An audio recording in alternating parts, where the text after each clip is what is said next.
How to check the Use Printer Offline setting in Windows 10.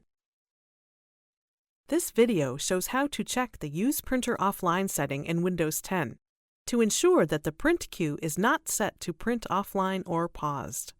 If you are receiving a printer offline message, the print queue might be set to print offline or paused. In the search bar, type Printers. In the results list, click on Printers and Scanners. Click on your printer and then click Open Queue. Click Printer. Remove any checks next to the Pause Printing and Use Printer Offline options.